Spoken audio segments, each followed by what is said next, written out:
fails. Sorry, I thought I saw a spider, which I should not have looked because being on camera, it would not have been helpful because I would have shrieked and jumped. But anyway, hi, my name is Courtney, and I'm very passionate about helping women with invisible illnesses realize that you can still lead a pretty healthy and active lifestyle. It's just not going to be the one you had envisioned for yourself, but time marches on. Time waits for no man or woman or anything in between. It's I'm late because I could not pick a topic. I don't want to say I'm in a bad mood because I'm not really in a bad mood. I don't know. I'm not sure how to describe it. I'm dealing with a little bit of depression. I'll own that. That makes me feel just flat. And I guess that's where I'm at. But anyway, uh, I have like four different things of notes printed out, and I'd get it printed and be like, no, no, not tonight.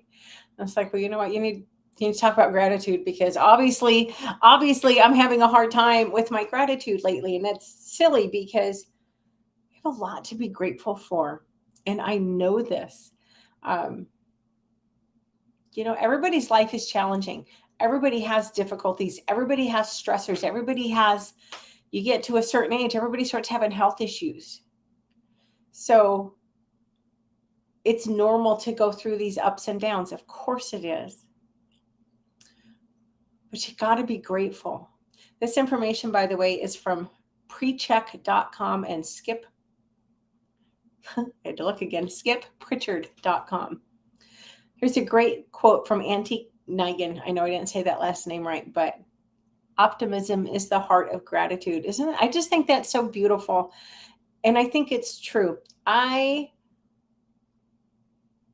I've developed more gratitude in my life, I am more optimistic. I'm a happier person. Optimism helps you find the silver lining even when it's elusive.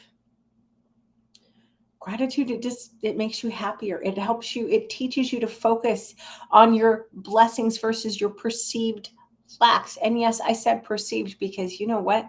Most of us have, especially in the Western world, we have so much that we take for granted. If you want something you don't have, figure out find someone who's got it, figure out how they got from A to B and follow in their footsteps. It's both that hard and that simple, but there's no point in sitting around feeling sorry for yourself, as my friend would say, being poor, pitiful Pearl. Poor, pitiful Pearl ain't going to get you anywhere. You need to be grateful. You need to focus on your blessings. You need to focus on your blessings because when you're grateful, it fosters more positive emotions, joy, and contentment, and it helps quiet the uncomfortable emotions like anxiety. I giggled because I didn't realize until a few years ago that I'm a really freaking anxious person. I always just thought I was pretty mellow, but the more I've learned about myself, good grief, the more I've realized that I am such an anxious person. I'm used to living in a state of high anxiety, so it was just normal to me. But it is a very uncomfortable emotion, especially when it starts to get away from me. And if you have anxiety, then you have fears. As Brendan Burchard, who's a really good motivational speaker, but as Brendan Burchard likes to say, unless you're being chased by a lion, you don't have anything probably to be afraid of. And most of us truly don't. Boy, I'm getting way off topic. Anyway, back to gratitude. Gratitude makes you a better person. Grateful people are more likely to volunteer in their communities. It shows when you're grateful, it shows a sincere happiness for others. You're not envious of somebody else's success if you're grateful for what you have. Gratitude lessens our feelings of jealousy and resentment. Those are really not pleasant emotions. Gratitude improves your health.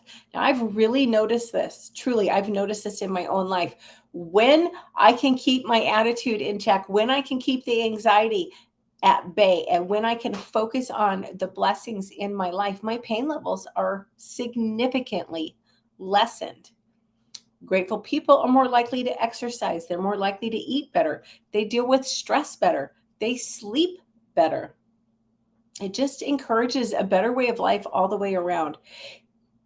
It's more than just being an optimist. It's more than being Pollyanna. It truly will foster a positive attitude. And a positive attitude is going to add tremendous value to your life.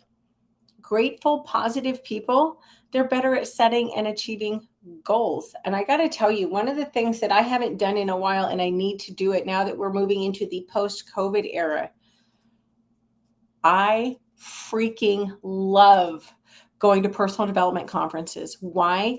Because I get to spend a couple of days up to my eyeballs with positive, motivated people, with people who are grateful, with people who are always looking for the good things in life. And I haven't been to one in a long damned time. So actually, when I get off of here, I'm going to go see what I can find. I'm not that far from Dallas. There's got to be something upcoming. Anyway, so how do you get there? How do you develop a sense of gratitude? Write it down. Write it down. Keep a gratitude journal for a month. Don't overthink it. Just jot down a few things, like 3 or 4 things every night that you're grateful for. And I'll tell you, when I first started really working on gratitude, I remember telling my friend Jennifer, I'm going, I don't have anything to be grateful for, which is such a load of crap. Yes, you do. So Jennifer and I came up with, when we were in those moods, you could be grateful that you had running water. That puts you ahead of a lot of damn people on this planet. In Alaska, where I grew up, we have entire communities that have no infrastructure. There is no running water. Think about the implications of that. You got running water, you should be grateful. You have electricity, you should be grateful. Again, I'm from a state where we have entire communities with little to no infrastructure. You have a generator or lanterns. You don't just flip a switch. I used to babysit for a woman. She was a good friend of my mom's, and she adopted a little boy from India. And he was like, I think he was 5. This was a long time ago. He was 4 or 5 years old. And the orphanage that he had been in India, they didn't have running water and they didn't have electricity. And I didn't really appreciate it so much at the time because I was pretty young myself. But looking back, especially when I started focusing on being grateful, that kid taught me a lot in retrospect about gratitude, because that was seriously the coolest freaking thing in the whole world to that little boy. And he would run over to the light switch and he would just flip it on and off, on and off. And I can't believe none of us had a damn seizure, honestly. But it was hard to get annoyed with him because he was the look. I can just picture his face, the delight. And you can just tell he's thinking, this is so freaking cool. And when he'd get tired of the light switch, he'd run into the bathroom and he'd do the same thing, flush in the toilet. Those are things that we take for granted. This little kid thought that was seriously the coolest thing he'd ever seen in his life. Think about that. I mean, truly think about that. How many things do you take for granted that somebody else would just think is miraculous? Got a roof over your head? You should be grateful. I got to tell you, I am super grateful for I live in a converted garage. And it is just, this is a pretty plain corner, but the bedroom is decorated beautifully. And it's the biggest room in here. And I love it. I'm comfortable. I'm cozy. I feel safe. I feel secure. If I could just keep the spiders out, I'd be a little happier. But I'm really grateful for my space. I'm grateful that I live out in the country. I'm not very far from town, which is super nice. I'm grateful for that too. But I live in a really safe neighborhood. I can walk around here and I don't have to worry about anything. And I know it's safe because I went and I asked the sheriff's office. I'm grateful for these things. But keep a gratitude journal. Talk about it. Express your feelings.